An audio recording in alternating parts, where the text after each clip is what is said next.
Hi friend, দেখো আমি কাকলি কর নতুন একটা ম্যাঙ্গো আইসক্রিমের ভিডিও নিয়ে চলে এসেছি। ম্যাঙ্গোটাকে দেখো এরকম কিউব করে কেটে নিয়েছিলাম, তারপরে গ্রাইন্ডারে এরকম করে মিক্সড করে নিয়েছি।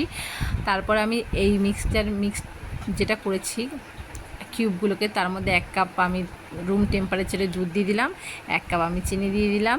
তারপর আরেকবার গ্রাইন্ড করে নেব ভালো করে। দেখো গ্রাইন্ড করার পর কি সুন্দর আমের পাল্পটা হয়েছে, পাকা আম যেহেতু দেখতেও খুব সুন্দর লাগছে। এবার মোল্ডগুলোর মধ্যে, যেগুলো আইসক্রিমের মোল্ড হয়, তার মধ্যে আমি দেখো এক এক করে ওইগুলোকে ঢেলে দিচ্ছি সবগুলোকে।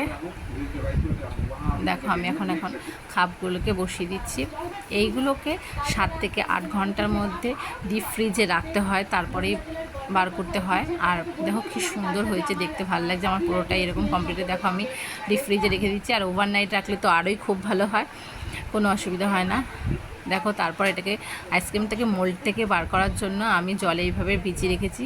দেখো জলটা আমার একটু কম হয়ে গেছে বলে পরে আমি জল অ্যাড করে আবার ওটাকে বেশি করে জল নিয়েছি, জানি মোল্ড থেকে আইসক্রিমটা তাড়াতাড়ি বেরিয়ে যায়। এবার দেখো তোমাদের প্লিজ বন্ধুরা, তোমাদের যদি আমার এই আইসক্রিমের রেসিপিটা ভালো লাগে তাহলে তোমরা আমাকে কমেন্ট করো, আর চ্যানেলটাকে সাবস্ক্রাইব করে দিও, আর লাইক করতে অবশ্যই ভুলো না। আর ফ্রেন্ড, তোমরা শেয়ার করতেও কিন্তু ভুলো না। আর তোমরা বাড়িতে এটা এরমভাবে বানিয়ে দেখো, যদি ভালো লাগে তাহলে আমাকে জানাবে কেমন লাগলো। দেখো আমার আইসক্রিমটা বেরিয়ে গেছে মোল্ড থেকে, দেখো কি সুন্দর হয়েছে। আমার মেয়ে 1 কামড়ও দিয়ে দিয়েছিল এর মধ্যে। দেখো হ্যালো, আমরা এখন আইসক্রিম খাচ্ছি। আমি দুপুরবেলা আইসক্রিম খাচ্ছি, দেখেছো? ঠিক আছে ফ্রেন্ড, আজকের মতো রাখছি, টাটা বাই।